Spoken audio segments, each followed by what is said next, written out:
What's going on YouTube? AJTBLS here, coming to you today in the end of June, early July of 2023 with another GOAT format video back on the scene. First off, I want to say thank you to all the fans and all of the support that I got. I did finish the 2022 season as Player of the Year, and without the support and the motivation to keep on going from fans and teammates from 519 and Safari team, I wouldn't have been able to achieve it. So thank you very much for that, guys. And let's go ahead and get into a replay here.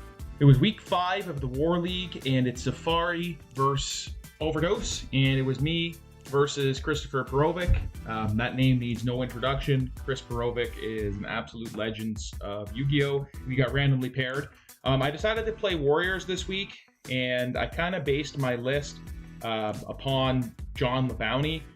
He's been having a lot of success, and admittedly, I haven't been playing GOATs as regularly as I used to play. I used to play a ton, and I mean, I'm still playing a lot, but not as much as I used to. So I did just come back from the Texas Grand Prix where I got second, losing to Mercenary in the finals. So it was a Safari versus Safari final, and I couldn't have lost to a better guy. So I played Turbo in that event, and I haven't played since then. So I wanted to come back and play Warriors. And I was building this list, and I was, doing my research and thinking that Overdose, they would probably think that I'm going to play, and they might have a lot of Turbo hate. So I didn't really want to go on Turbo and, give them that kind of edge. So potential edge of their pre-made deck, or main decking 3 shoots. And I felt like Warriors was the right call, and I decided to main deck a Spirit Reaper. I've seen LeBounty do something similar, and I'm main decking a Mind Control. So this is the list here. And I did submit it with not the A to Z on, so yeah, it's funny the Spirit Reaper's in the bottom corner, but I'll fix that now. So yeah, I was running 14 monsters in the main, 13 spells, 13 traps. So pretty standard stuff. I am main decking a Mind Control. I'm not main decking 3 Kaikus in case that they're not on Turbo. I feel like this Reaper has some value, especially in Warriors. It's hard to clear. So +1 potential generator. Trap lineup's pretty standard, no need to break that down. Only really thing interesting in the main deck for this Warrior list is the Mind Control, and I don't even know if that's interesting anymore. Mind Control and the Reaper. And to the side, I have an Asura Priest, just in case they have the control for the mirror match. And I put in 2 Ciphers. This is good against Warriors, and also, for my research, Overdose likes to side 3 Zambiras in their turbos, so I actually like to bring this in against Turbo, because I do bring in these spies. So if I can start setting, one Cypher Soldier, Kinetic Soldier, it kind of mixes up my sets, and it's not for sure a spy anymore. Same goes for this Reaper. They don't really know what's being set. It could be a spy, it could be a Reaper, it could be Kinetic Soldier. Think twice before attacking with that Zambara, basically. 2 Magician of Faith. This is kind of newer to me. I did, I actually have the most matches of my Yu-Gi-Oh! With Warriors, so I have sided all of these slips before, but I see LeBounty even maining it. It's good enough for LeBounty, it's good enough for me. So 2 Faiths in the side, 2 Mobius, kind of, an oversold package, but everyone does it, so it is pretty good. And another Reaper, 1 Walk, just in case, a Saku, and a Widespread. So let's go ahead and go into the matchup.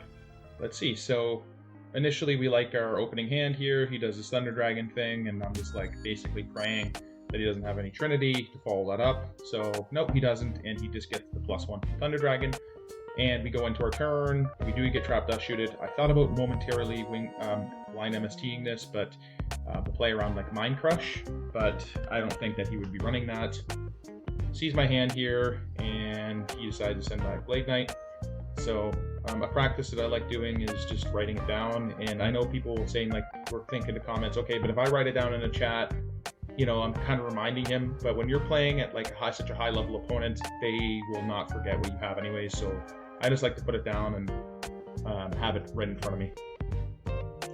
So here is an interesting spot. I decide to Charity before bringing out the Breaker, because he would have just sent back the Breaker if it was anything not chainable. So if it was, this card's in my mind either Ring, Jar Greed, or Wing Blast, or Regeki Break, but I think that he's more of a Wing Blast type player.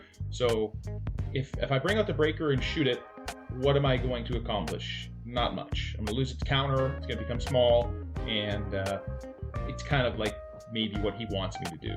So it could even be torrential. Charity goes through, and this card also cannot be Trap Dust Shoot as well, because he's at the risk that I would summon the breaker and then I would have no hand. So it's not Trap Dust Shoot. And we draw, and we decide to pitch the MST because we have the breaker, and the MST is pretty weak against Turbo, and we have also the shoot. And I actually decided to attack with it because if this attack goes through, then I know it's Jar, and I'm actually not going to pop it. So it gets Wing Blast, which is what I kind of wanted. Breaker's one of those cards where if it's on top of your deck, it's kind of a nemesis of Wing Blast. Wing Blast likes sets. It doesn't like Breaker, doesn't like Kaiku, doesn't like Snatch Steal, doesn't like BLS if it's active. So I'm very happy with this transaction here. And he had to throw away his +1 Thunder Dragon, so we're now neutral on cards. Him being up half a card, but he does know that I'm going to draw Breaker on my turn. So he unfortunately does top deck Graceful Charity, but it's part of the game. I opened it as well, and now I have to think about it. It kind of sucks because I have no way to answer this Faith, and I also did decide to set all of my hand because I figured that if he had Duo, he would have shooted me before Duo, so it's still not ruled out, and I didn't want to get +1 from Duo. Long story short, can go into that, but this is what I thought was the best course of action. And I do send the breaker because that's an immediate plus, and while this charity is going to be +1 technically because he's going to be throwing away Thunder Dragon that he got for free, I'm okay with it, and it's also not for sure that he would set Faith. Now this is kind of unfortunately spiraling out of control. He throws away a Faith, so I'm like, okay, he had to have drawn a Faith because it's probably his power card. Pot, and this is now nearing out of control. I decide not to summon it here because he set into a known breaker. You remember, he knows that I was going to draw a breaker here, so no need to give him what he wants. And this is going to take, in my opinion, I thought it was going to take Pot, but he decided to take Charity because these noblements are completely dead. And then he actually hits the Duo, and now this is full Trinity with Dragon. So I could have solemned the Charity and stuff, but I feel like my win cons are now just like banking we hit a BLS or some sort of like power play with like a Snatch Steal. And remember, I know that he has BLS, so nothing really to do except try to like take DD Warrior Lady and clear and just poke. So we try, and it gets ringed. We're not going to solemn, obviously. Just going to set the call and pass. So he flips up Spy, and remember, he knows that we have Solemn Mirror Force. So he puts it in defense, and we think here, so we can Mirror Force this, but this immediately would turn on his BLS, giving him that dark. So in my mind, I was like, I don't really want to take all of this. I called the Haunted back, DD Warrior Lady, I believe, and he attacks into it. So now I have a decision point. Okay, if I banish this, it's not on. His BLS is not on because he won't have a dark, but he does have this dark here that eventually will turn into a live dark, and I'm kind of okay with him bringing out a BLS because I can just solemn it, and I don't know that this is solemn here. So I end up saying, okay, he can go to the graveyard, and I'm thinking that he does that BLS is going to come. So he brings out Sork, which is now super upsetting because this is another dark, and I can't solemn it because he has a BLS. So I just have to let this go through. And we're needing now to top deck. Snatch Steal would be huge. Instead, we draw this Rhoda. So if we think about this, right? If I reinforce him to the army and take Blade Knight, for example, and we kill this Magician of Faith, he'll let it go through, but what does that actually do? This Faith is just a sitting duck. It's not really doing much right now. We might need this for future turns. I decided to take this 2300. Don't want him to burn my Mirror Force. And now we're just completely bricking, set, and end. And he does have lethal here if he decides to go for it, but he's playing the careful route. Lethal would have been him attacking with this and this. I would Mirror Force, he would solemn. I would solemn, he would solemn, and then he has game. But the reason why he's not doing that is because then ring would be a draw, right? So he'd have to solemn twice and bring him down to 1300, and I would just simply ring Sork for a draw. He doesn't want to give me the draw. So this is the correct line, and I am going to have to Mirror Force now. Reinforcement of the army is good here. I'm going to try to go for the +1. We get it, and I bluff set, and he lets me shoot him, take out the BLS, gain 1,000, and this is an annoying spot because it's going to take back faith. Slow down here. Gain 1,000, and to be honest with you, our situation now is a little better than it was, but he's kind of stacking up Psalms back here, and we don't know what. We kind of need this to walk and just win from it, but it's not what's happening. So I am going to try to Rhoda here and take Exiled. This is better use than earlier, in my opinion. And we're going to try. He's going to Solemn it. I don't Solemn, and it just goes through. We'll pick up the cheeky +1, killing that sitting duck, set, and pass. So jars, he's digging, and this is where I believe, make a mistake, because I know that he has a Solemn back there, and I try to Solemn it here. He does Solemn back.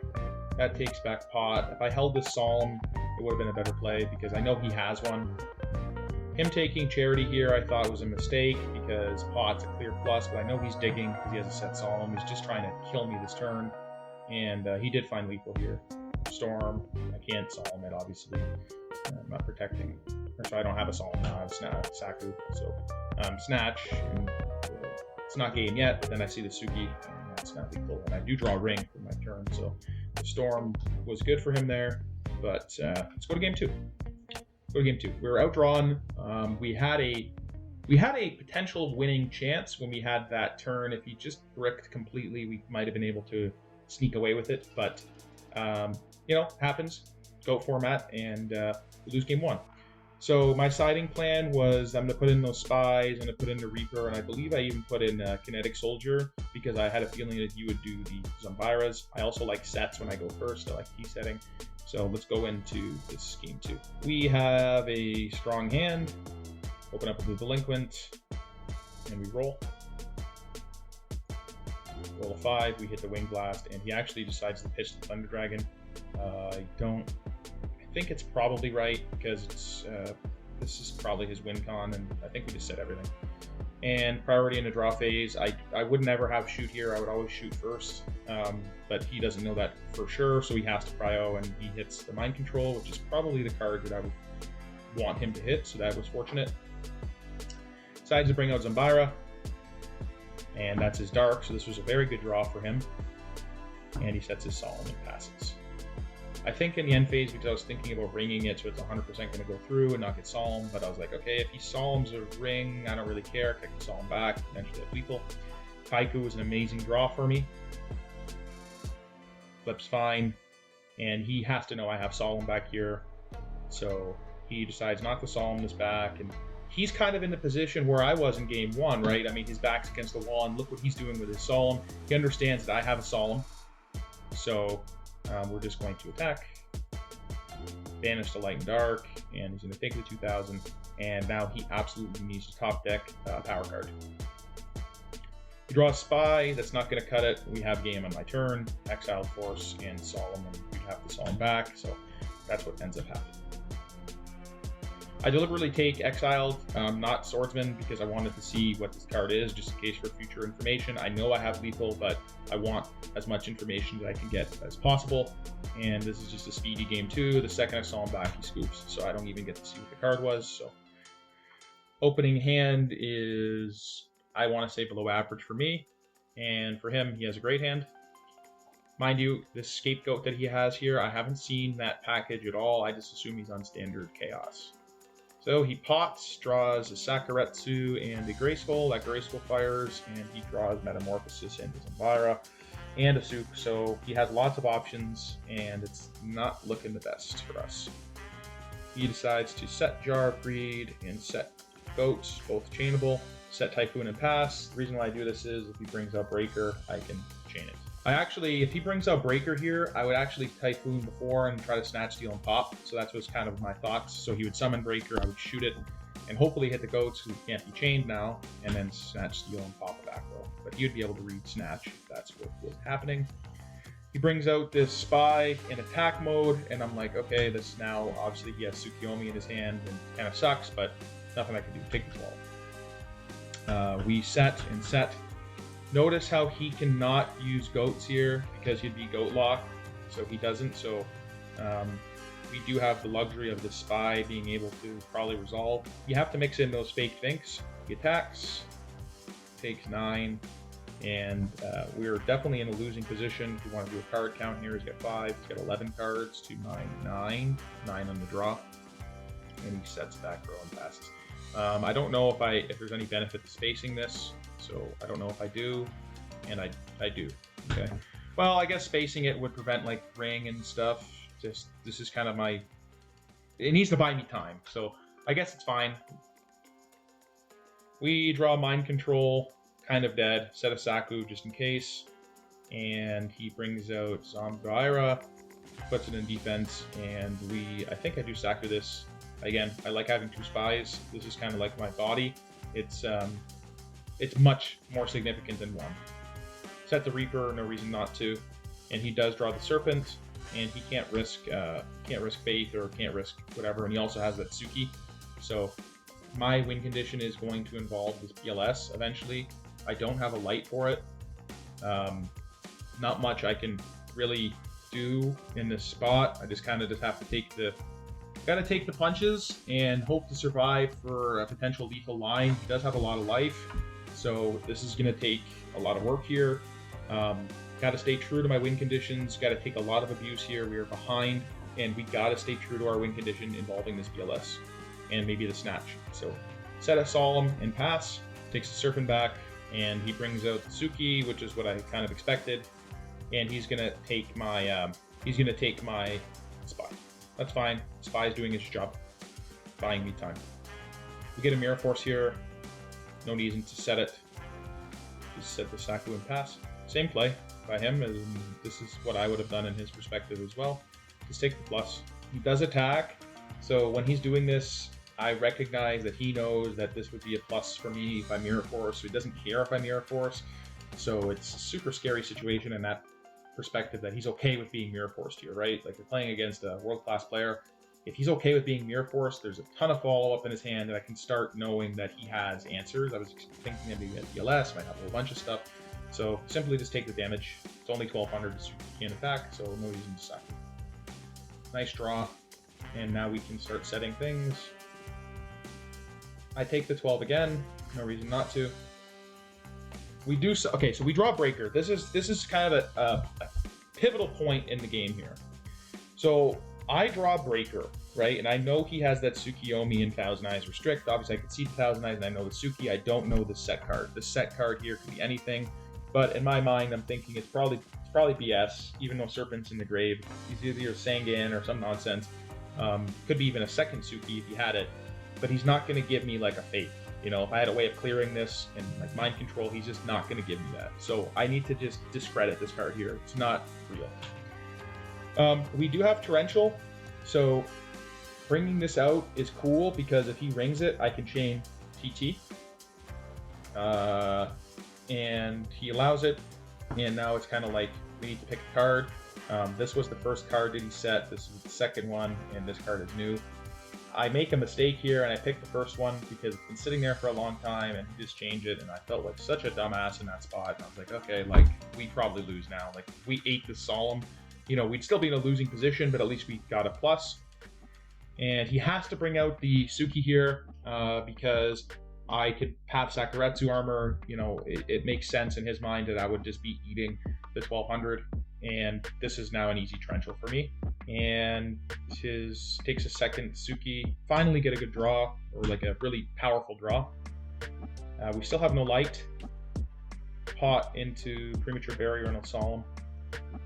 So we have sets here, and we're kind of running out of space. I need the Solemn to be down. I had a feeling he was stacking Solemn Judgments, and it's this kind of, you know, it's getting out of control here. So just gonna set the Solemn and pass. Brings out a Spy. This is his third one, so it's got no real value except poking. And what do I end up doing here? I do Saku it. So just need space. Draw a ring. It's a good draw. We call here because eventually we're going to need space for this Premature Burial, and we do need to start getting some damage on the clock. Taking Spy, which is now also bluffing to have Mobius, it's bluffing to have Book. It's a better option than taking Breaker, and we obviously can't take Spirit Reaper, just die. So, and he says, okay. And I remember getting messages after why I did this. It's just simply because I wanted to bluff that I had Mobius. I wanted to bluff that I had something that I didn't have, a book, etc. And I did just draw ring, so never know. I want to get in there, start to get some chip damage, and just play back a little bit. We attack, and he goats, and the sucker would kill one. I did not. I'm going to leave him like this to prevent being OTK'd, and I don't attack any. I just set the ring and pass. He draws upstart, and he takes a serpent. I don't even think he uses the upstart. So this is a key point of the game. I could ring this here. If I ring this, then I lose my ring, which is what I kind of need for later. And I just say, nope, you can have it. You can have my spy. It sucks because I'm running out of space for my back row, but I can't lose this ring for just 1,000 eyes. I need it for, a potential lethal line. Mirror Force, lose one of the spaces, and we just can't get clogged up. He allows it to go through, and he summons the Zambara. So guys, we need some help. We need this BLS to come on. We need a light. What do we draw? We draw a light. We don't have game yet, not even close, and I thought about summoning it and attacking, but I didn't want it to be face up in case he had like a way to clear it. He also has Suki, he also has a whole bunch of stuff, so what am I going to do? Make room and kill a token? It doesn't make sense. Just going to set it and pass. And he attacks it with the Zambara. That's fine. I'm going to get what I want here. And there was no world that I was going to Sakuretsu if I had it, or a ring or anything. And I'm okay with taking the 11. Not going to ring it again because now we have a BLS line that's up, and we just take the 11. So backs against the wall here. Let's do a quick card count. I'm not going to count the tokens. That's 11 to our Callahan is not even working. We have 7 cards. He sets a back row and he passes.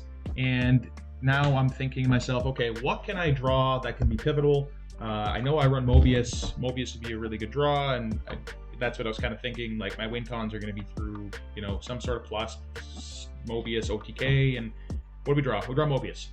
I'd like you to pause the video here and see what you would do here. So don't cheat, don't fast forward. Think to yourself what you would do.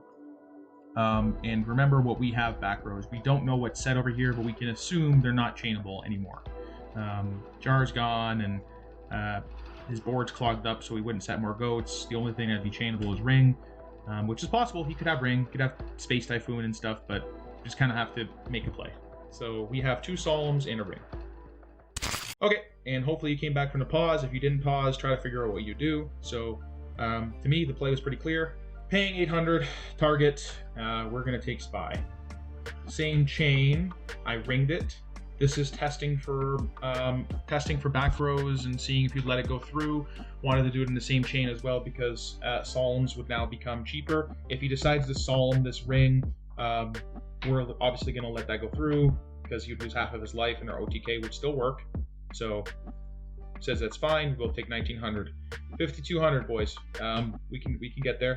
We are going to tribute this off from Mobius. I was following the sets. I kind of broke down which one I think is solemn. So asking you for negate is no.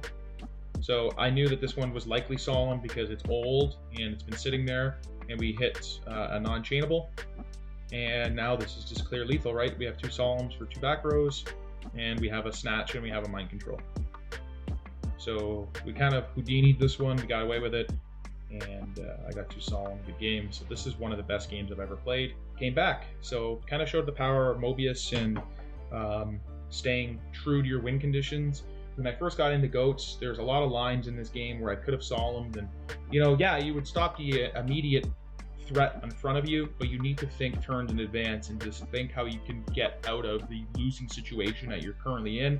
And my win cons were through BLS. That was the only way, and I needed protection for it. So if I didn't have 2 solemns here, we would have lost. It was unlikely we were going to win this game. We knew that from turn 0 when he opened this gas. But just stay true and stay strong and take the punches and pray that you can come out of it. So we ended up sneaking away with this win, and we ended up actually beating Overdose this week as well. So look forward to playing them in the playoffs and running back the finals. Hope you guys learned something, and hope you seen the lethal line there and what you would have done. And I think I played game 3 extremely well. Game 2 was kind of a gifted game. I don't think I could have lost that one. And then game one was he did outdraw me. We played okay because we had a chance to come back, but game three I think I played exceptionally well. And good games to Chris, and thank you for watching. Bye.